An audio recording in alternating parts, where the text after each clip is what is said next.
And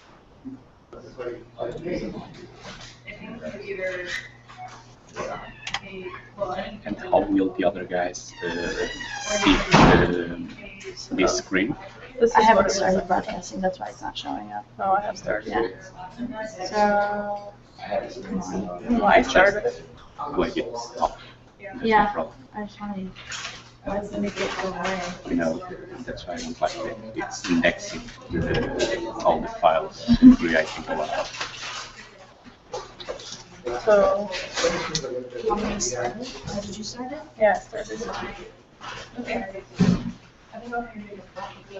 Well, you're still like,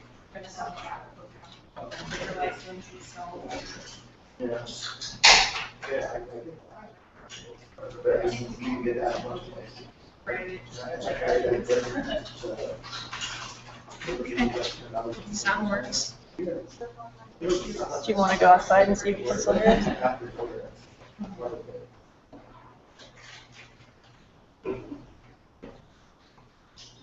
it's almost there. Okay, the video is here.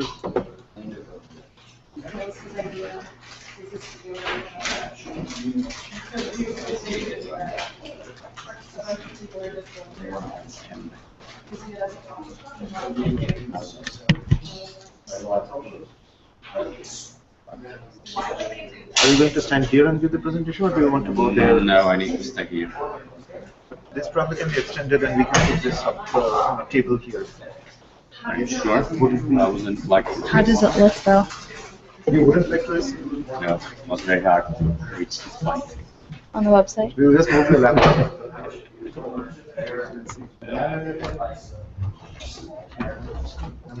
Just hold it.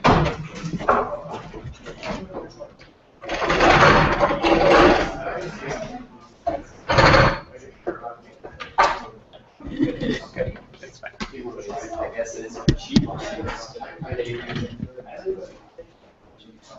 There is also a USB with a remote mouse. So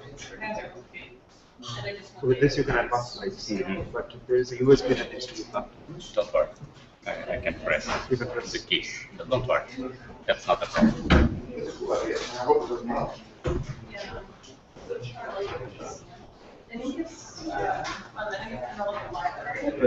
Everything is set up here. It might not be better to grab some for you.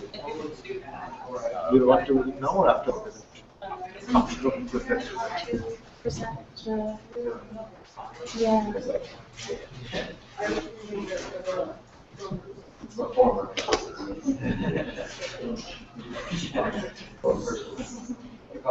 Can Yeah, don't. can we go back to the web Yes. browser real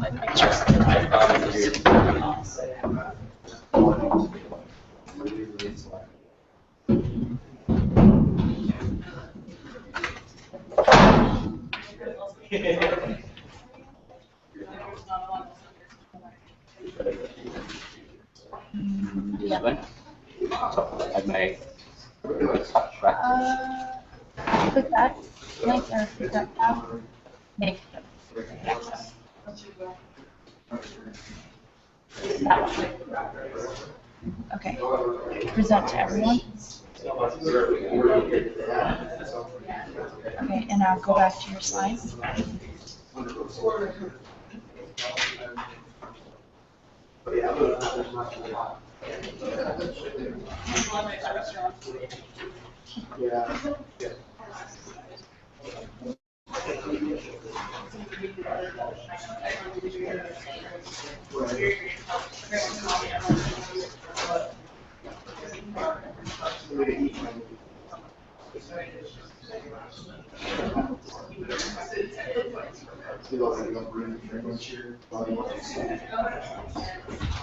Oh, it's a little slow. I see it. Slow. Yeah, I see it now though. Maybe with cable it would be faster, you know. When I'm watching it on YouTube, it's slow. That's just because it's a lag airtime. Everything else is fine. I'm trying to figure out if I can go back and forth. I know how to do it. I figured it out. Because now it's on him. Yeah. So All I have to do is I present whichever one I want to show. Okay, I figured it. It's all good. Yeah.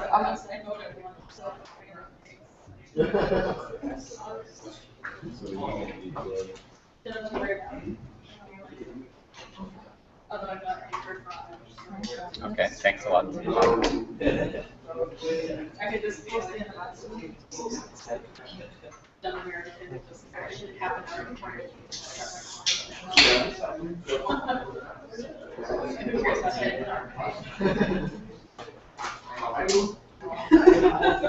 Well, right.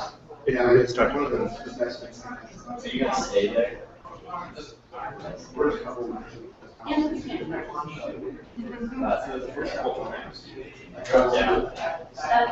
Just Video seems to have a lot of lag. Almost a 3-minute lag. That is important. I have a bunch of first lab.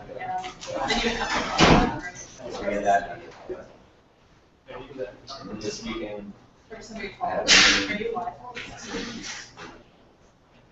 Great.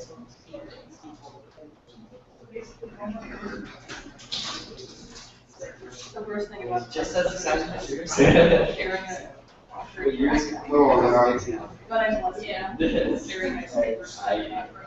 won't be able to do that. But there will be a Nebraska. So I'll be able to.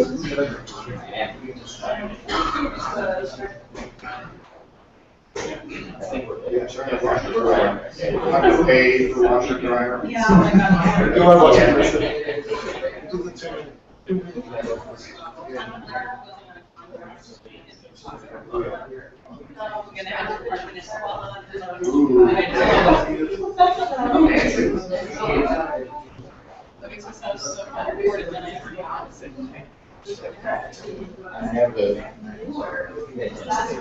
I never. Doesn't matter. Yeah, I can do it all.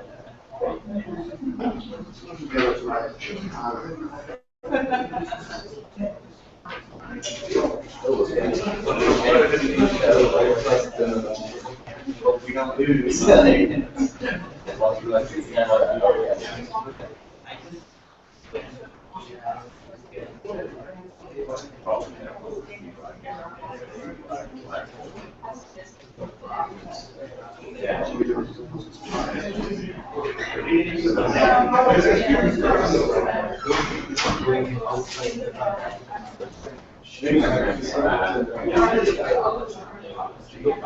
don't lose.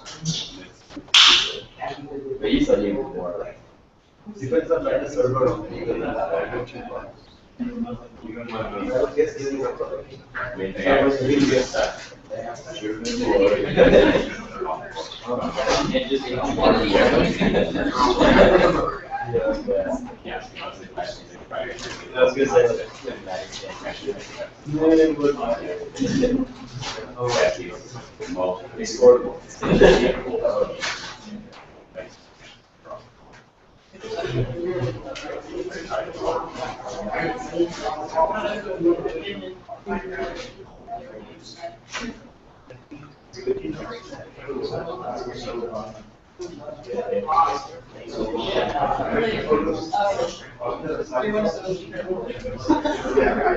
I try to be right now.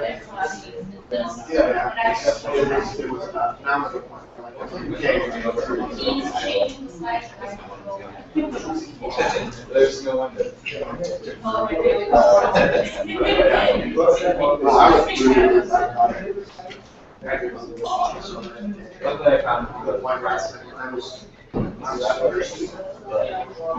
My body would More or less about the time because I left my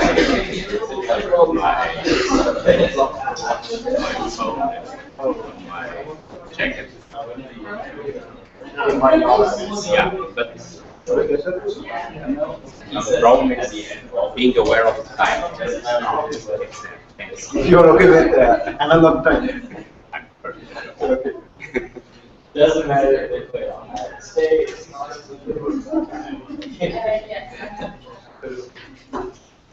It's funny how safe to say that you're the same story. So quick announcement for students who are taking my AI course. All of you are going to sign in here. Both sessions. Undergraduate and graduate.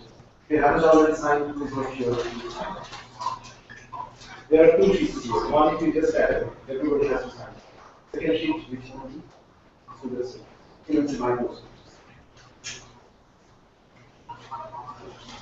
Start it.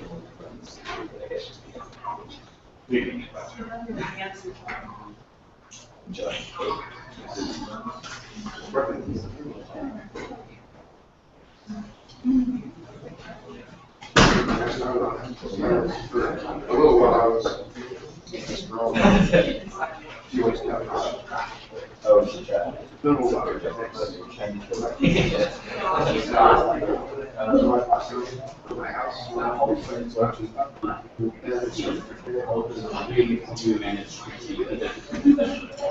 Just like that. That's the question we have to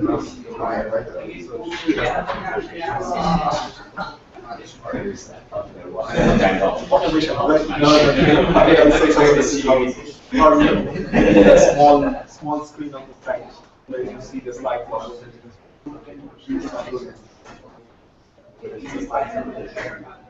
Okay. So not yet caught.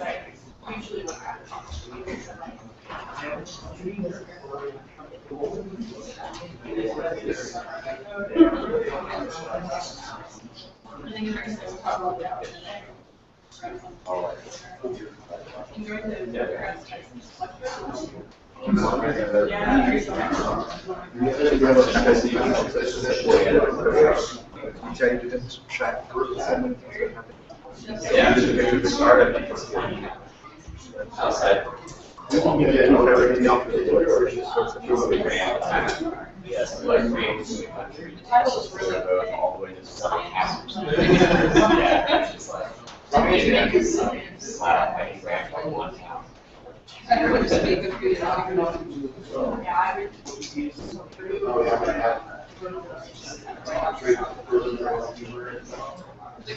very impressive.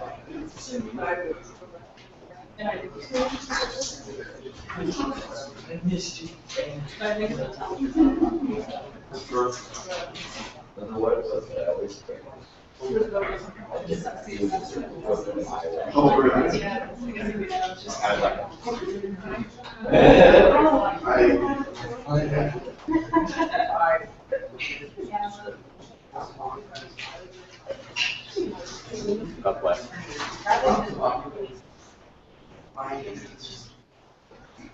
Yeah, you just gotta email.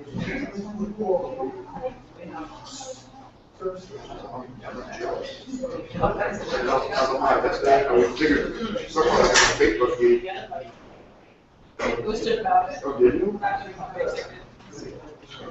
There's like a student ticket for like $10, and I can see it, so I bought like $150. Oh, your seat is better. Yeah, and then it has to be.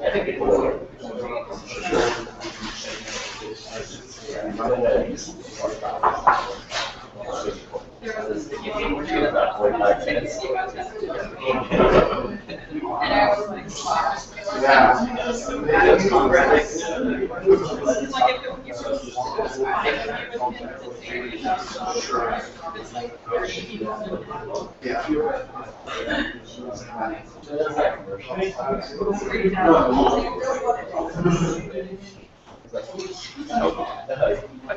Okay. Okay, so let's start with the presentation. So, with introduction of our speaker today. This is Dr. Lino Marques. He is a faculty at ISR, which is the Institute for Systems and Robotics at University of Coimbra from Portugal. He, of course, has been leading the field research group there for several years now. He is extremely well known in the field, very well achieved researcher. He has several research papers as well in leading conferences and journals in his area. He also holds a BSc, MSc, and PhD degrees in electrical engineering from the University of Coimbra in Portugal. And he's a senior lecturer at the ECE department there, and also a senior researcher at IS&T. So I will hand him over to Lino now to give his talk. Thank you, Professor Najluka, for the gentle introduction and for the invitation to be here today. And thank you, everybody, for attending to this talk in a not so usual topic related with robotics. So we will talk about mobile robot olfaction. So we will talk about how to use smell in robots or by robots. The outline of my talk will be composed of those topics.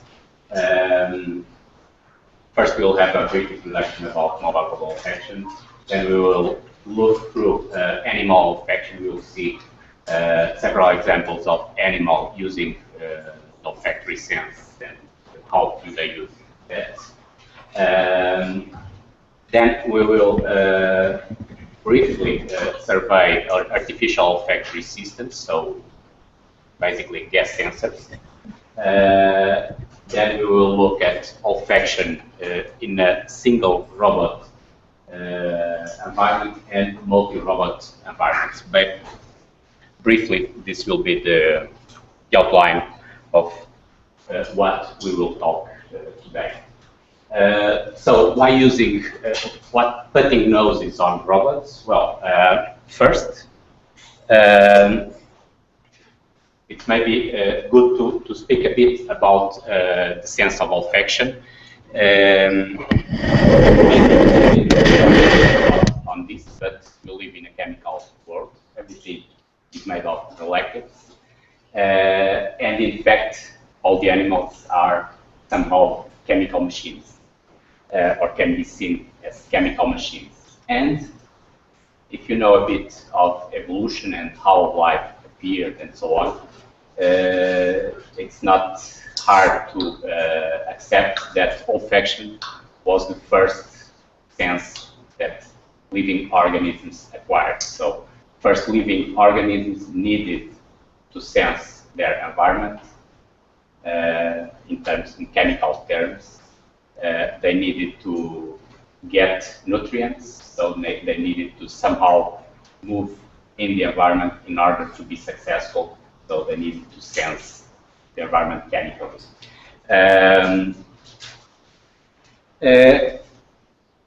Olfaction, if you think a bit, right now we don't think very much about olfaction. We mostly rely on vision. I mean, we humans. And if you see vision, I'm looking at you and I'm here capturing images from radiation that is being generated by each one of you. So vision, for example, is a sense that allows me to detect directly from distance. On the other hand, olfaction, I can only smell the molecules that enter into my nose. So olfaction is a local sense, but it's not so local because the molecules that come to my nose might have been transported by the winds. And so, in fact, the source of those molecules might be very, very far away. In fact, olfaction might be a more distant sense in that sense than vision. I might be smelling, for instance, smoke from a fire in a room that I'm not seeing here directly. Another aspect is that animals still use a lot of olfaction. If you look at some animals that that clearly everybody understands are using olfaction, like ants or dogs, or taking any animal that you know that that animal is using olfaction. Those animals usually, or some of those animals usually use olfaction to communicate among themselves. More or less everybody has already seen when an ant finds some food that it manages to somehow tell the other ants about the food, and the way that behavior or that process goes on relies a lot on chemical information. So animals rely a lot on chemical information. They use chemicals to send messages to other animals, although we might not be very aware of that, but it's everywhere. Even in mating, usually female generates some kind of pheromone from all species to the other animals from the same species in order to get together. So, and in fact, chemical communication is one of the least energetic, expensive process to communicate in animal world. Actually, we humans communicate a lot using voice, using sounds, but most animals don't use sounds to communicate. So a lot of communication is made sending chemical messages. Thinking about again, or focusing again about why using robots with olfaction. If we think about how humans use other animals to help them in terms of olfaction, everybody has passed in an airport and seen dogs smelling and so on. So the fact is that our sense of smell is not so well developed nowadays because we evolved in a different direction. We don't rely so much on the sense of smell right now. But when we need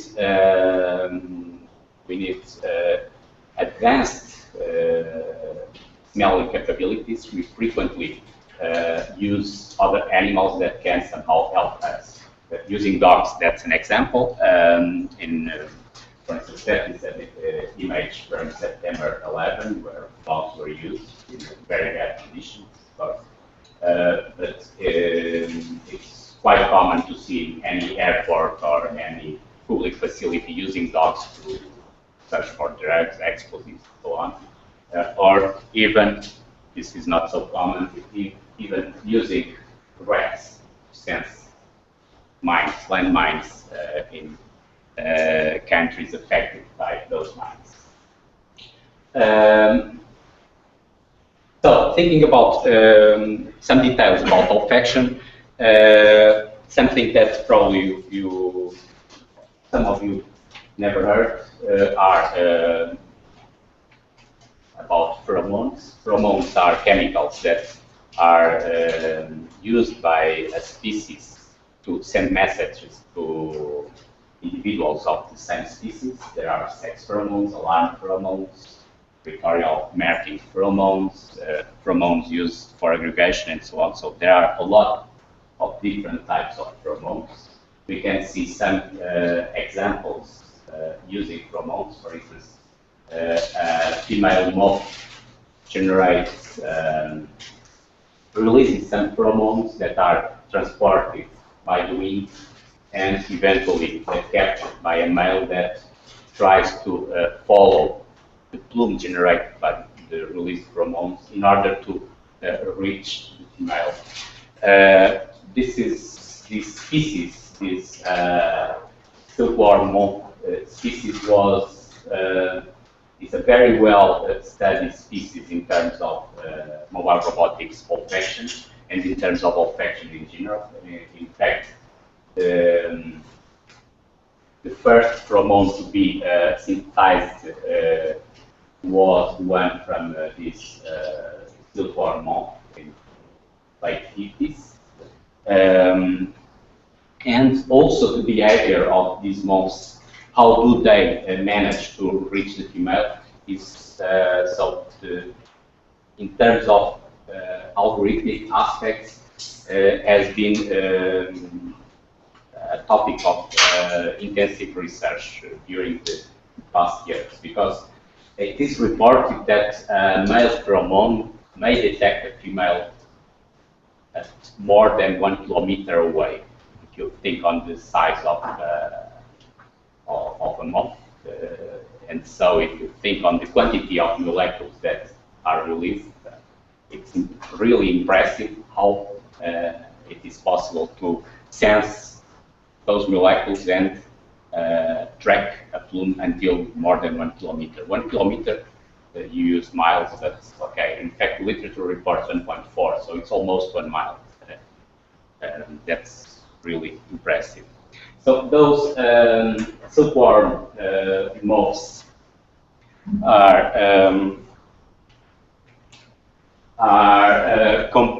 have this shape, and they sense the pheromones using these antennas. Here we can see a close-up of these antennas, and it is claimed that the filaments of those antennas are able to sense even one molecule of pheromone. So if one molecule passes through, it can be detected, what is really, really impressive. There are no artificial systems that can do that right now.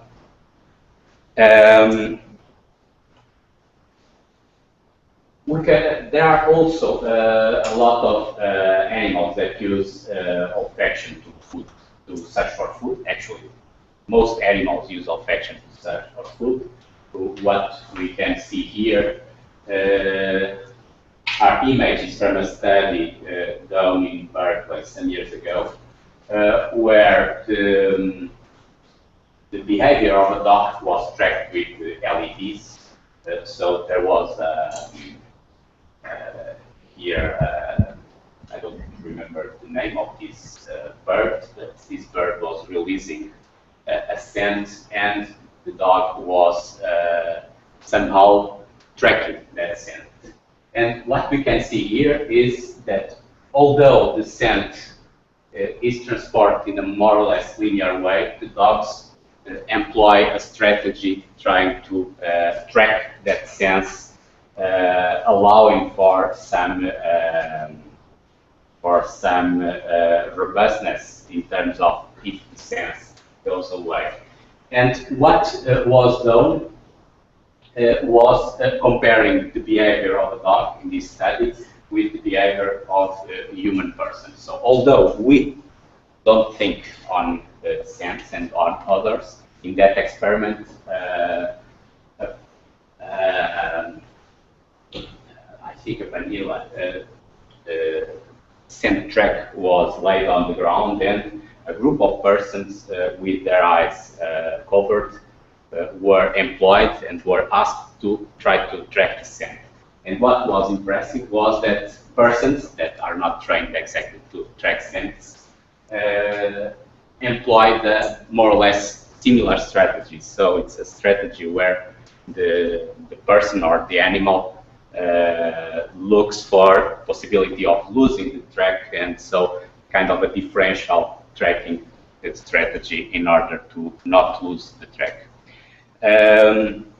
Another very well-known animal in terms of using behaviors, using chemical-related behaviors, are bacteria in general.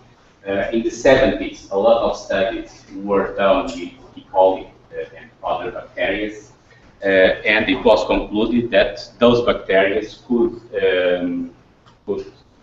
follow a chemical gradient using a very basic algorithm that was called biased random walk. And the idea of the algorithm was basically bacteria start the previous chemical concentration measured, does a move. If the move, after this move, the chemical concentration increased, the next move will be more or less in the same direction. If it decreased, the bacteria provides what's called a tumble, so somehow it goes randomly, but in the reverse direction. What can be proved is that this type of biased random walk somehow allows to follow gradients with this very basic algorithm that only requires one memory cell, let's say. So only requires storing the previous concentration value and knowing more or less the direction of motion, or at least knowing that I'm moving either in the prior direction or I'm moving in a different direction from the prior one. Okay, another, I'll try to move a bit faster. Another example of animal using scents are, for instance, bees. Bees, as you know, visit flowers or pollen. So in order to optimize this process, when a bee visits a flower, she marks the flower with a scent to know that that flower was recently visited. So as you know, scents evaporate, so in time they disappear.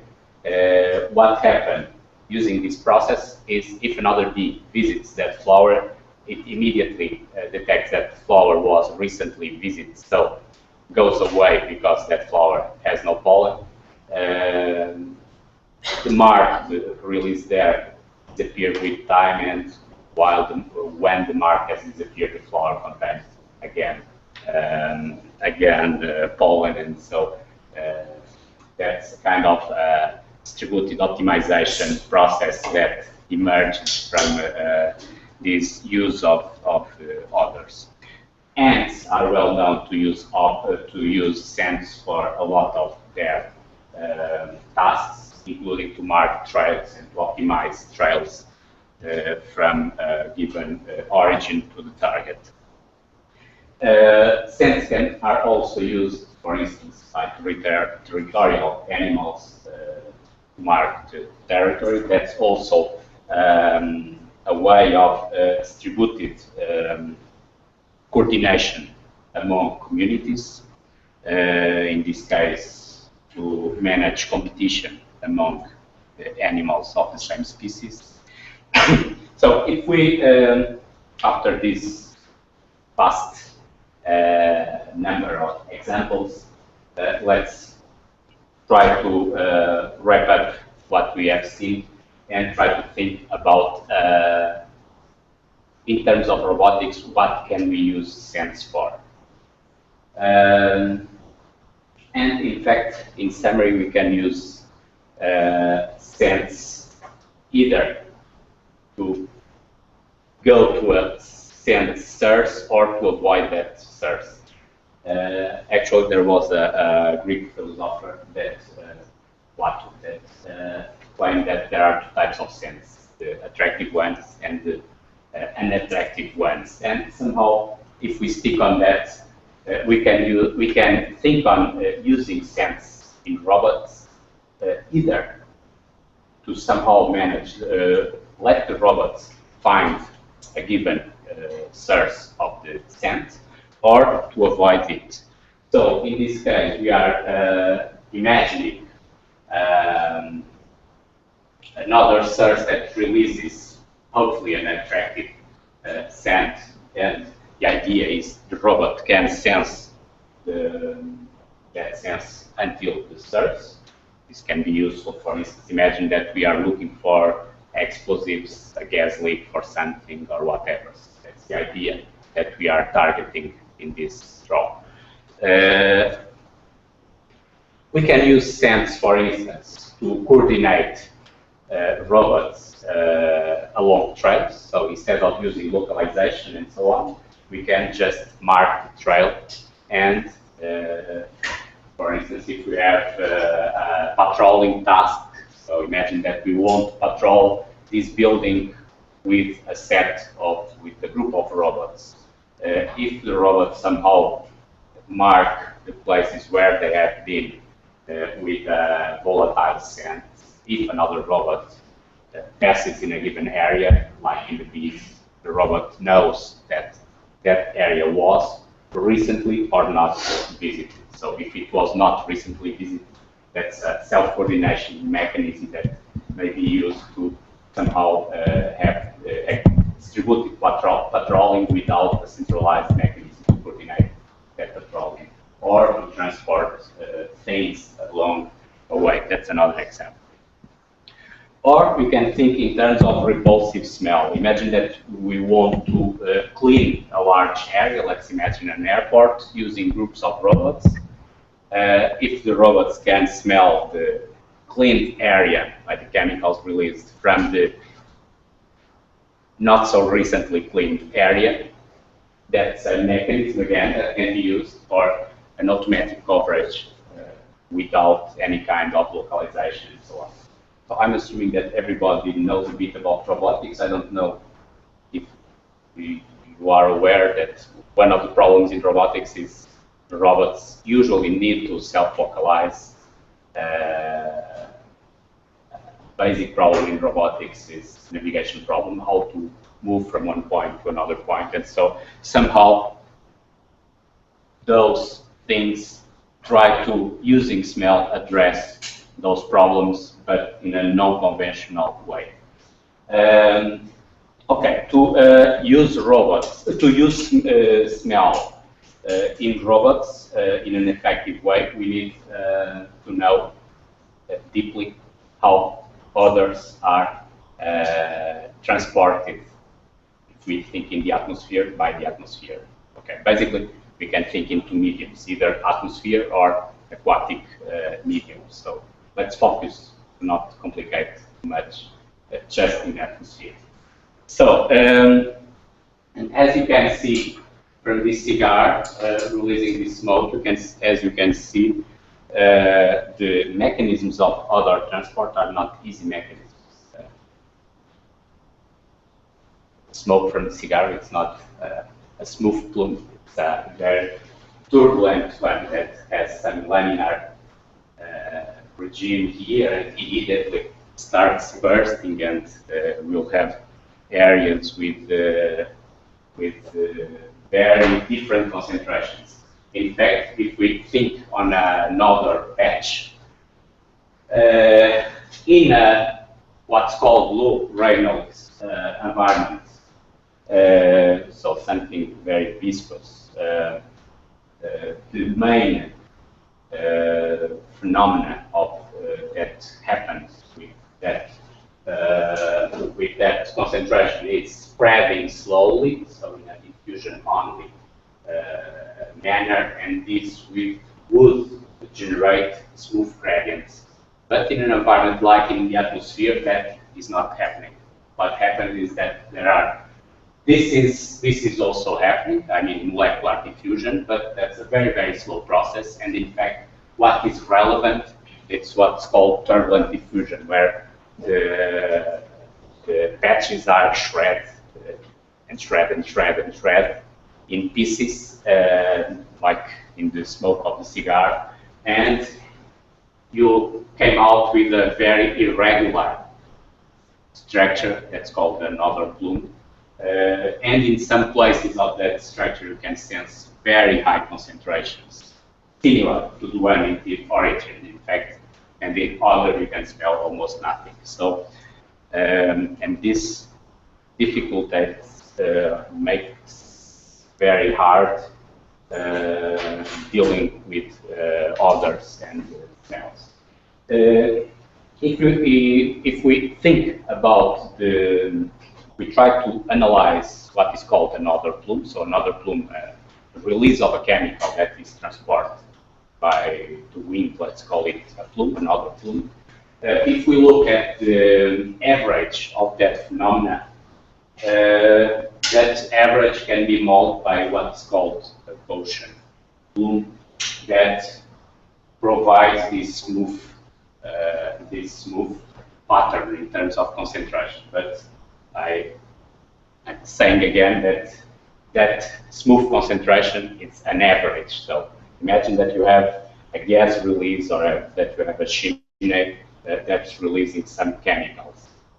What that represents is, for instance, half an hour average of what happened there, not instantaneous phenomena. If we try to look in a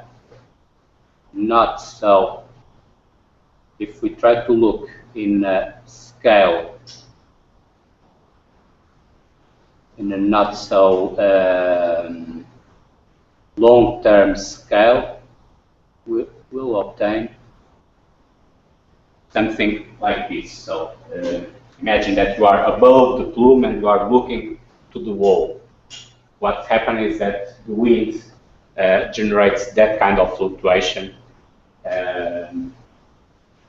that represents better the plume, but doesn't represent everything yet. If we really want to go into detail, the inside of the plume is very, very complex, and this is bad, but it's also good. It's bad because the phenomenon is very complex. It's also good. I don't know if you guess why. Why do you think it's also good? I'll tell you. It has to do with that average, and has to do with why the male moth, is able to detect the female 1 kilometer away or so. The point is, due to turbulent diffusion, what happens is inside the every time smaller patches of odor, the concentration inside, it's more or less similar to the concentration at the release point. What happens is that we are shredding and shredding and shredding those patches. So this is good because if I can sense, for instance, here, I will obtain a very high concentration, and so the probability of detecting that molecule is high, even far away. It's bad because it's the resulting nature, it's almost chaotic, and so we have to deal with that.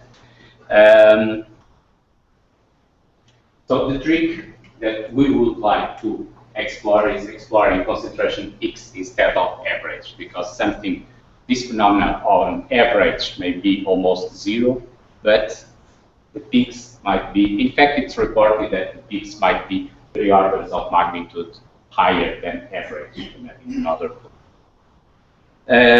So I'll go very, very fast on these artificial olfactory systems. Since mostly computer science makes no sense to go into detail about technologies, but there are a lot of technologies to sense gases. The ones mostly used in robotics are the second one there, metal oxide gas sensors. Those metal oxide gas sensors are resistors that change the resistance in the presence of a given chemical.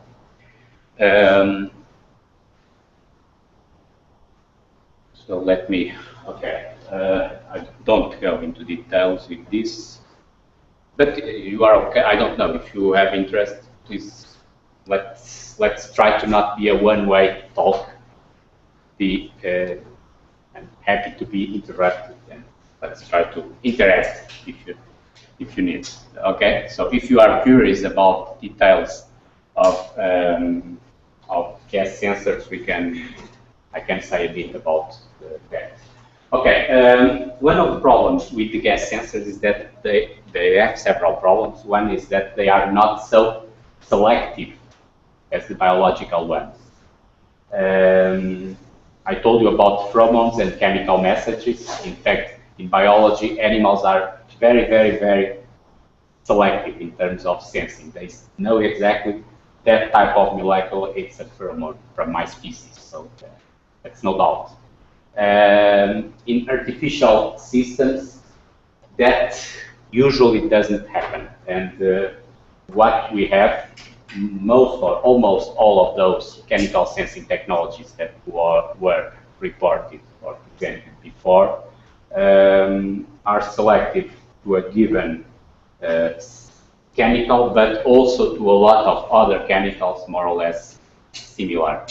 And in order to manage that, or increase selectivity, what we do is what's called an electronic nose. An electronic nose is a device composed by a set of different chemical sensors. Each one of the sensors is selective more to this and less to that. And the idea is combining the output from all of those basic sensors in order to be able to classify, to identify and classify the gas that is being sensed. So let's also pass. We did some work on this area. This is an example of 4 chemical sensors nostril. This is another more developed one, where chemical sensors are embedded here in these very tiny chips. This is about 10 years old. Right now we are developing things much smaller. This is an electronic nose adapted to a Kepler robot. I don't know if you know the Kepler. Kepler 2 was a very popular robot. Kepler 3 is not so popular. It's a bit bigger and it was very expensive. That's why it was not so popular. Very expensive for the robot. That's we did, as you can imagine, it's not only important to identify the smell. It's if we want to do something using smells on robots, what do you think it's also fundamental? Sorry? To emit a smell? Emit the smell that's... No, to emit it. To? Emit. Emit. To give off a smell? That is important, yes, to Depending what you're doing. for some but I mean about combining the sense of smell. In fact, if you want to, if I tell you, if you sense, let's say that you sense a smoke, how do you search for that smoke? Okay, smoke is visible. Maybe it's not a good example. Perfume, if you want to go. If you have 2 noses, you're trying to locate the source. That right? would be the obvious. Detect which one is getting. That would be the obvious approach that I did long time ago, and it's not very good. But we'll go. We'll go for it. In fact, the most effective is knowing. And that's why we have 2 molecules, right? I'm not so sure about that. In fact, that's maybe that's a question of. In fact, we are symmetrical. Yeah. We are symmetrical animals. We have we have 2 eyes, and we can benefit from the 2 eyes in terms of stereo and so on. From the 2 nostrils, I'm not sure that we can benefit in terms of stereo. In fact, probably I would go upwind. I would try to know where is the wind coming from and try to go, because I know that smell transported by the wind. So at least we can say we smell the stereo. we have 2 nostrils, but it might be just because we evolved as symmetrical animals, or you have it's more robust. If by some reason you have you lack 1 nostril, maybe the other one might be might be working. I don't know. But the fact is that using only the nose or exploring stereo from the nose, it's really, really hard if working at all. But the point is we realize that we need to combine also the sense of wind. We need to know where is the wind coming from and combine both types of information in order to have some kind of useful output. So some years ago we combined that type of both. This is what is called an electronic compass, so something that is able to classify others and know also where are the others coming from.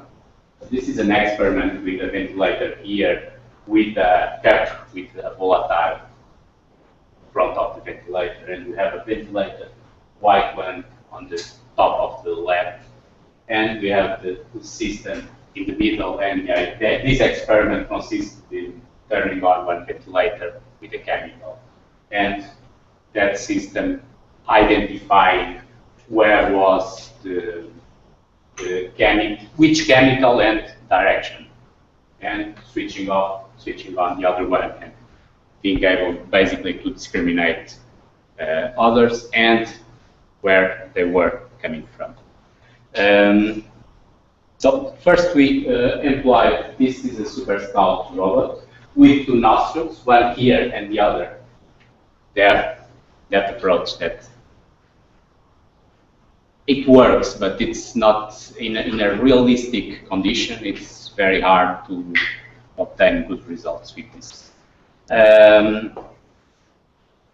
Okay, this is an overview of the possible navigation tasks that we may explore. Let me just go through some tasks with that. There are several possible tasks that I already mentioned in fact, like searching for other sources, following chemical trails, mark areas, map an environment, and so on.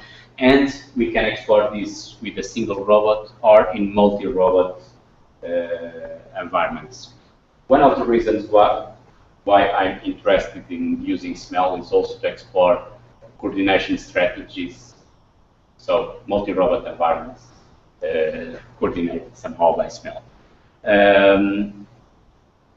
So let's see something about other source localization. So if I want to to search for another source, basically we can say that I need to do three things. First one is detecting the chemical.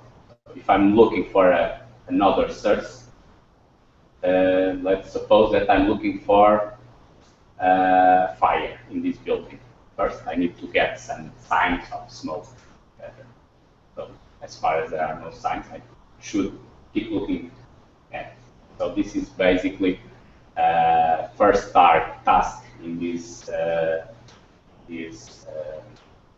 related with this mission, and the goal here is getting into contact with the molecules that we are looking for.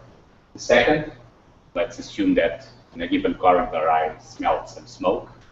What I need to do is track that smoke scent until it serves. So that's the most obvious thing to do. And to do that, I need to do what is called plume tracking. And let's assume instead of smoke, that's a non-visible chemical, let's say gain or propane. So that's a non-visible chemical that we can sense. So that gas that is used to cook, for instance, we can sense and it's not visible. So the last thing to do is identifying where is that coming from. Okay, as humans we can probably use some kind of reasoning with some vision. So if I see a gas tube, I try to inspect by different means and get from here. But if I assume that I have no vision or that I'm just using smell, I need to have some kind of strategy to buy the smell, concluding that the smell source is being released from this point and not elsewhere.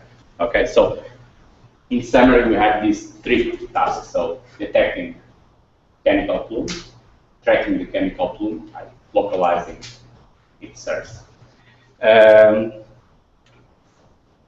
I can employ several strategies about localizing the source. For instance, this is a strategy employed a long time ago that's assuming that a gas source is coming from the ground. If I have sensors near ground level and on the top of a robot, we have a kind of a pattern that switches when the robot is far away, depending on the concentration of the chemical, on the molecular weight of the chemical. But assuming that it's a volatile that goes above the ground, the upper sensor is sensing higher concentrations than the lower one. When the robot passes near the source, that pattern reverses. That's a possible strategy. Right now, we use other strategies that are not here, but I can pass in a video based on the estimation of the divergences. So if I can somehow estimate the divergency of the concentration, I can conclude that where a source can be.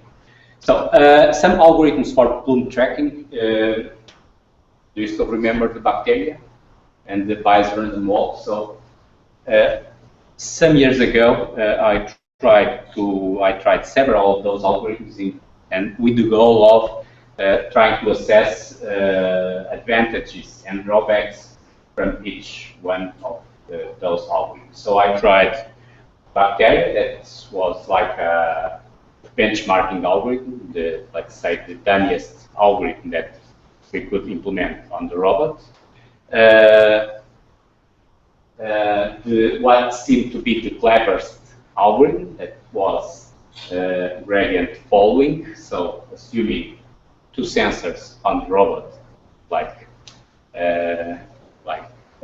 that guy suggested, and let's try to track the gradient and reach the source. I implemented also an algorithm inspired by the moth while searching for a plume. By the way, that algorithm is more or less like that. When a moth detects some scent of interest, it goes upwind until eventually losing the detection.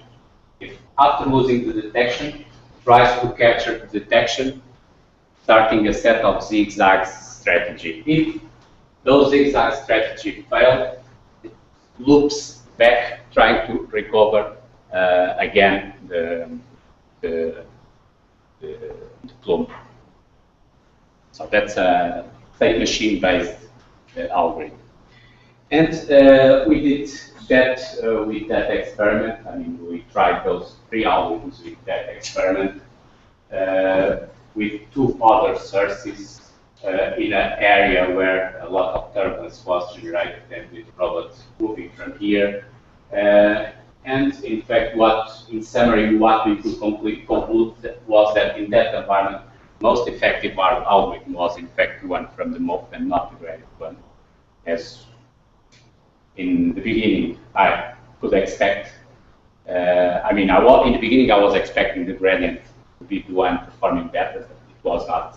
And after some years of work later, it was clear, because in fact the gradient there are no smooth gradients it's always jumping due to turbulence. So it's better to have a more robust strategy that somehow integrates the knowledge of the wind and so on than to assume that okay, I have to guess sensors, let me try to keep the same concentration and so follow a given gradient. We did also some work on 3D plume tracking, in this case with a robot equipped with a set of 4 gas sensors at different heights. And we did some mapping and some assessment on the performance of the different algorithms. In the past years, we have also expanded this type of algorithms to aquatic environments with a surface boat and an underwater platform. For instance, here to, of course, we knew where the pollution, where the output, where the other source was in this case, but this was interesting because it was a set of experiments in a river passing in Coimbra. where we could also, again, get confirmation that that type of state-based algorithms perform much better than any kind of gradient-inspired strategies.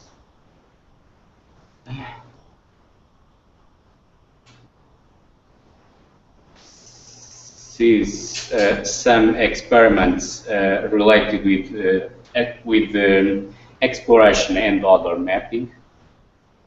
I will pass through since I have a video and the time is running out. Let me select what to show you. Okay, I'll stop a bit here in this slide because I think this is a bit related with some work that Professor Tupa is doing somehow. This was work where the aim was doing cooperation in between multi-agents, in this case a human cleaner and a robot cleaner. And the idea was to do online coverage of unknown areas, but this coverage, this online coverage, was somehow helped by the detection of scents. So what we have here is a robot that releases cleaning chemical, and so while it passes, leaves a trail, and has the ability, has a nose, to sense if an area, if a place was recently cleaned or not. And we have also a human cleaner that is also releasing that type of chemical.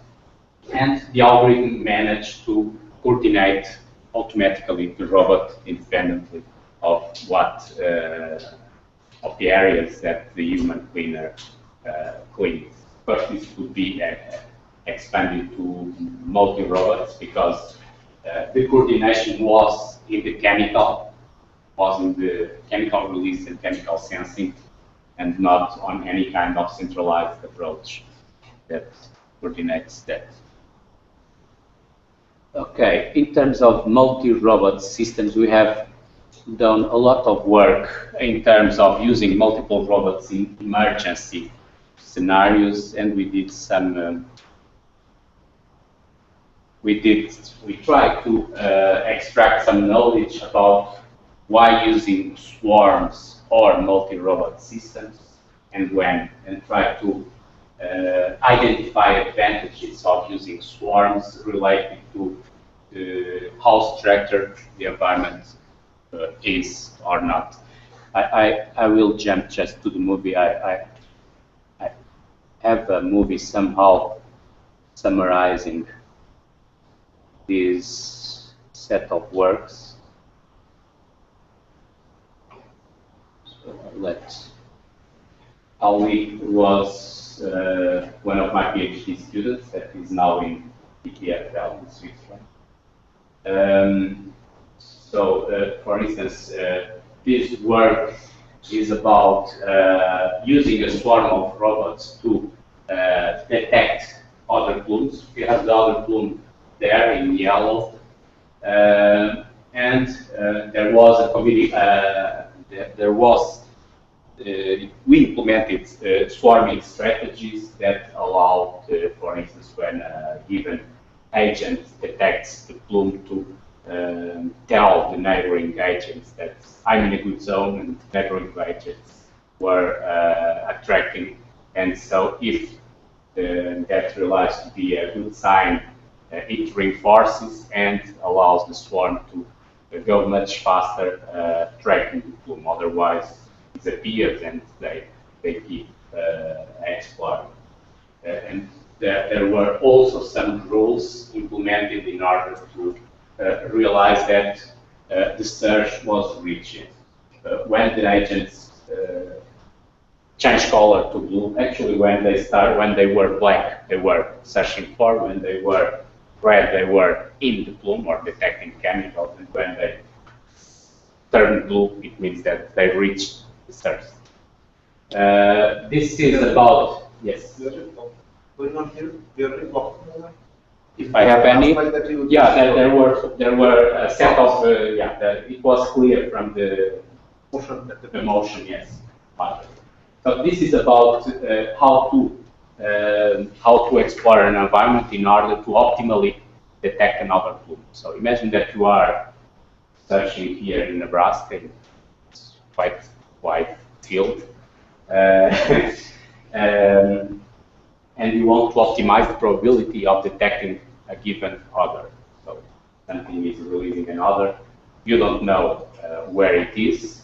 You don't know where is the plume, how to distribute in the field in order to optimize the probability of getting into contact with that plume. That was what prior, I mean, with a delay, and my words are with a delay from the movie. I hope you can. Okay, this is a work about mapping using time series analysis. It was presented last cycle.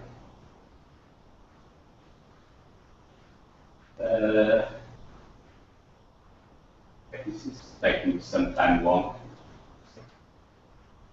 And finally, this is work with 3 years old or so that is in structured environments like a large warehouse or whatever. How to explore that warehouse having with criteria also optimize the detection of a gas surge. So let's imagine that the warehouse has a fire. And so it's not a straight fire, it's in the beginning, it's releasing some smoke. How to explore that warehouse in order to reach, to optimize the time to reach the other source. So what we did here was change the frontier exploration algorithm in order to take the chemical senses, sense chemicals sense into account. So in the search that you showed, Yeah. part that the robots were went through. Yeah, while each robot, in this case it was not swarming approach, it was multi-robot approach, so there was topological mapping and so on. So they have a map. So they have a map with them and They don't have a prior map, they are building a map and sharing the topological. Because I saw one robot said that the left branch is explored. Yeah, So that was multi-robot. That's why in all of these studies somehow we try to extract some knowledge about why using swarms and where, and why using multi-robot systems and where. So multi-robot in the sense of high processing and cognition ability.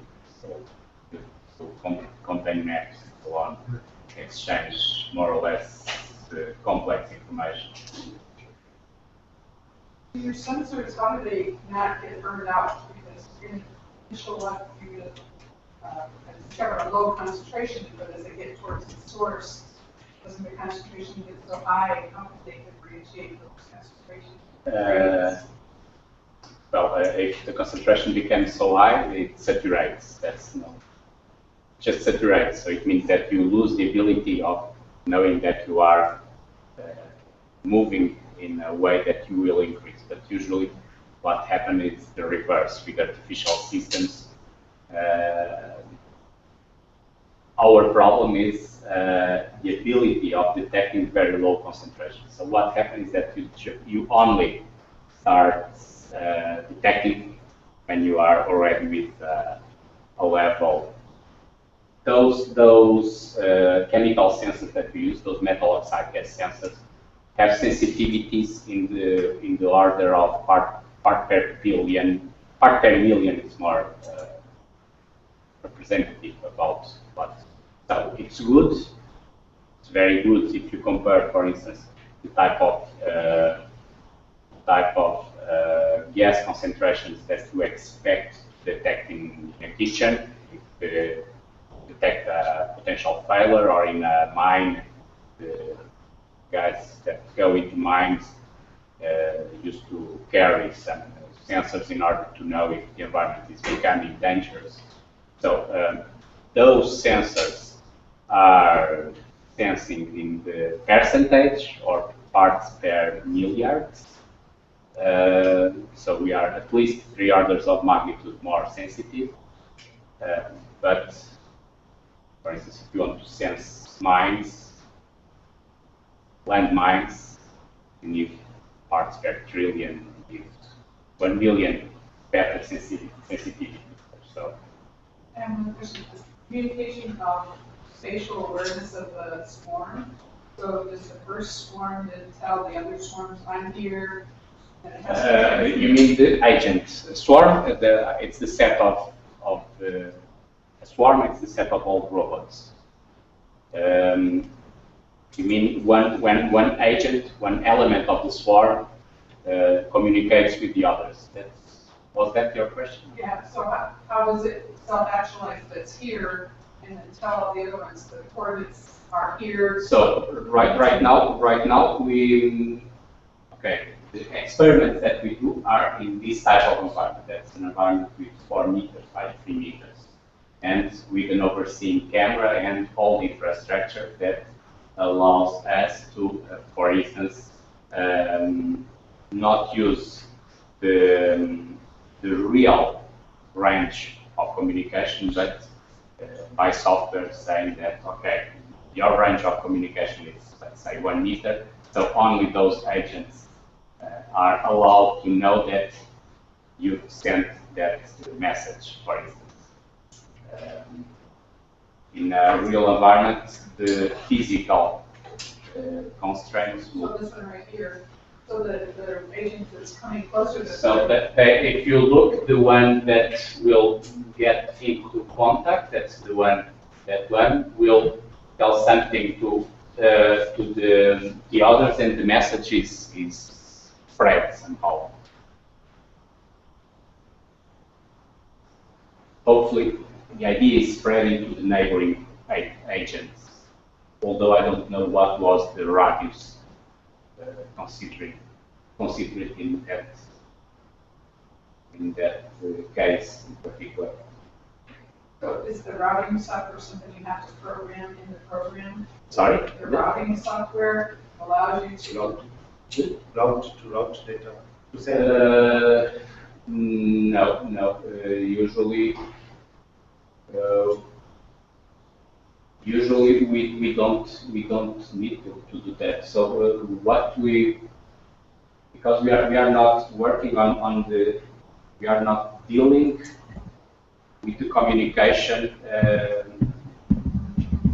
Our deal with the communication is constraining what already exists, not developing new protocols or I don't know if you got so. So the constraints are imposed by us because we want to try a given aspect of the swarming approach and we are not interested in exploring different communication protocols that are more or less adapted to that type of usage. I think we'll let you get done with the talk first, and then we'll take other questions. My question is about how to get the after the talk, let's do talk. Because we are one we'll just let you finish the talk, and then we'll take questions, and then talk. Okay. So you have some more slides to go through. No, I do, but I was assuming that that's why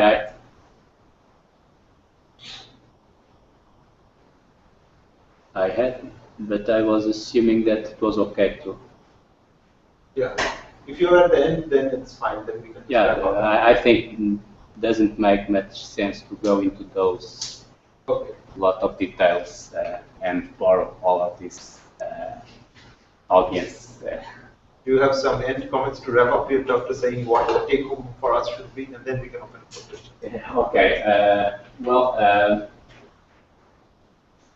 To wrap up, I would say that this is a topic not very much explored topic that I would say that I see myself working on this in several years to come.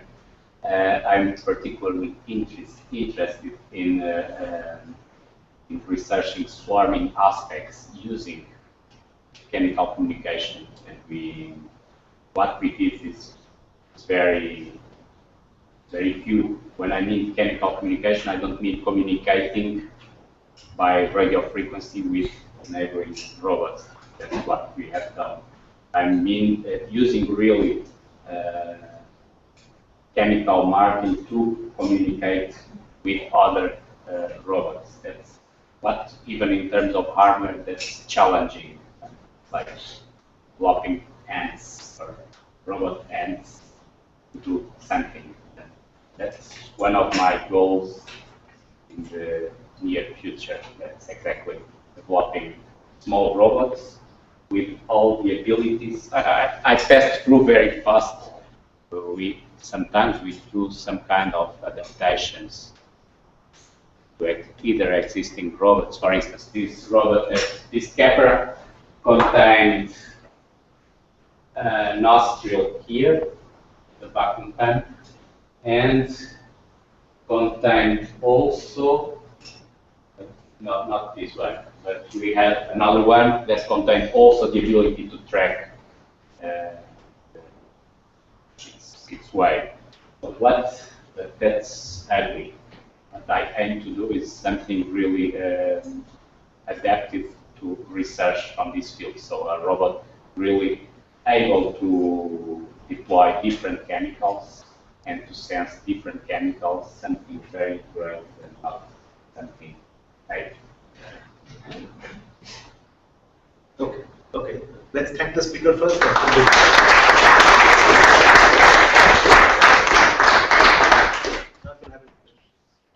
My question is about active different chemicals, because this seems to be the backbone for one smell that's used. Most is for one smell, not all. For instance, that's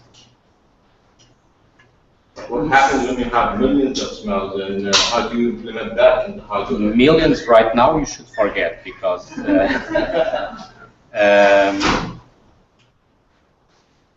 but some smells, for instance, this work. Okay, this was for two smells, for instance, that is other compass, but this robot was used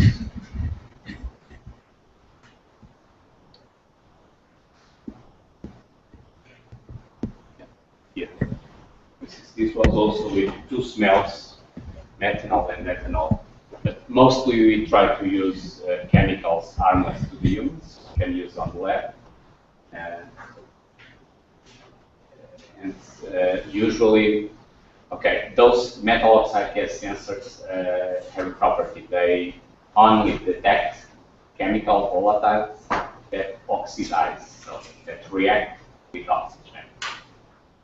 Seems a limitation. It's not so big limitation, because in fact, almost, for instance, I wouldn't say all, but almost all probably be on the safe side. Smells that we can smell are molecules that oxidize. So the number of things that oxidize is huge. So it's not a so big limitation. But we try to use mostly harmless volatiles. And if we are, for instance, interested in researching a plume tracking strategy, you don't need different chemicals. You are just interested in how to manage the plume. So you need to sense, and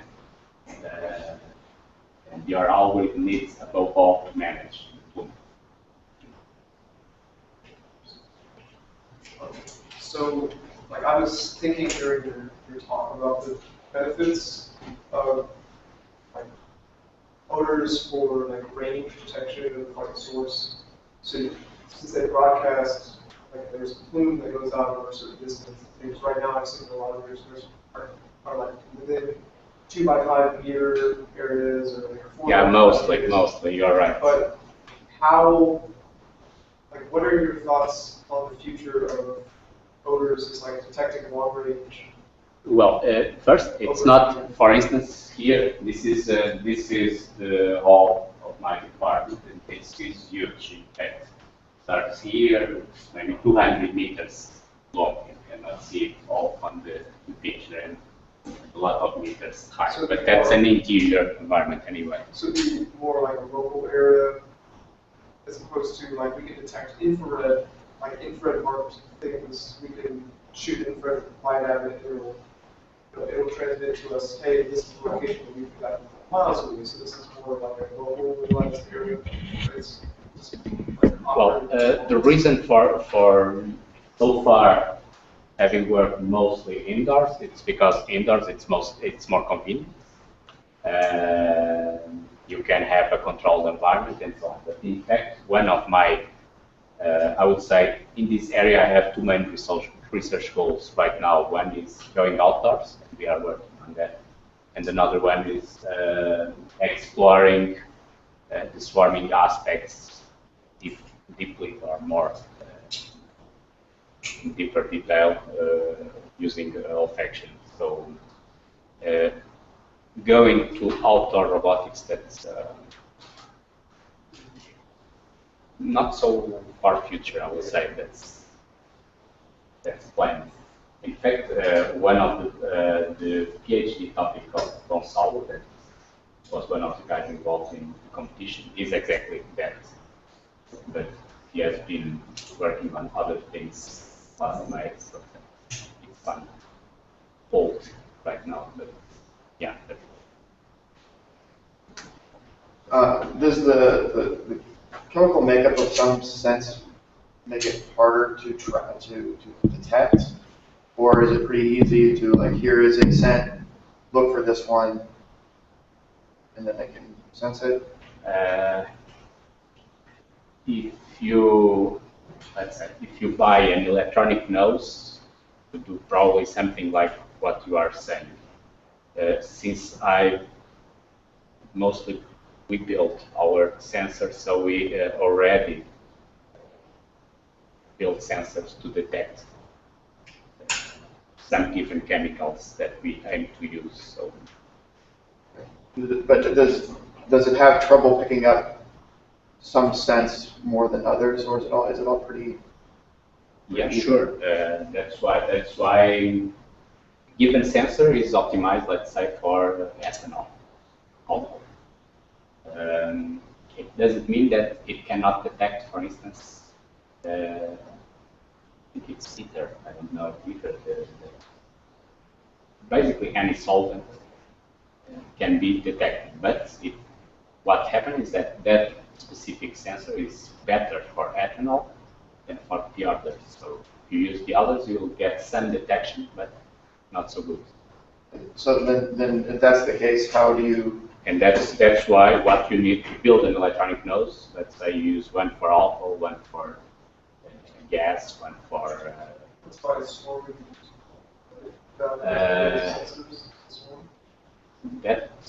We are not using the swarm on that aspect. And in fact, long time ago, I did a work called spread nose, where the idea was more or less that. So having different elements tuned for different things and explore the multiplicity of the sensing capabilities in swarm to come out with classification abilities. I have a quick question to ask about the single robot wing tracking. In the algorithm that you have, like the moth's flying behavior or the radiant descent algorithm that you talked about, do you have any issue about the search getting stuck at a local optimum? It depends on your environment. Exactly. Like in the scenario that you showed, there was an water source and there were big groups coming out and you had an obstacle, an L-shaped obstacle. Okay, that was wrong. That was not. That was just an example. That was just an example. If you do something like that, might be local. Might be a problem. Yeah. Along those lines, do you use fluids physics to try to predict, like in a water scenario?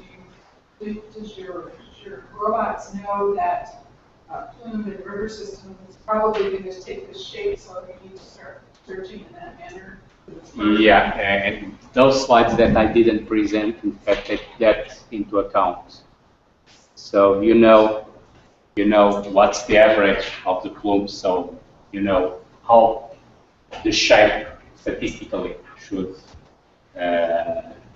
be, and so it means that if you want to obtain the probability of detection for a searcher, a gas searcher, you should have that into account, and you should have that into account, and in order to optimize. So those papers about optimizing coverage or plume detection and so on take that physics into account. Any more questions? I have one more. I was just curious. Is this pretty much all ground-based robots at this point? Or Yeah, it's pretty much ground-based robots fine. Although there are some works on water as well. I was more introduced. I was more on the last like drones. Actually, the outdoor work aims to use a ground-based robot with a volume. So, drone. There are some works using drones to find gas sources and so on. The problem with that is, okay, if you are looking for a huge gas source, let's say those places where you put garbage. Yeah, if you are looking for methane coming out from a landfill, that's fine. You have a small drone and you have a 1 square kilometer or so land, so you have a huge source, no problem. But if you are looking for a small, let's say that this is a gas bottle and it's leaking, so the propellers of the drone will mix everything, so it makes so much sense to use a drone for going for fine detail. Okay, let's thank our speaker once again.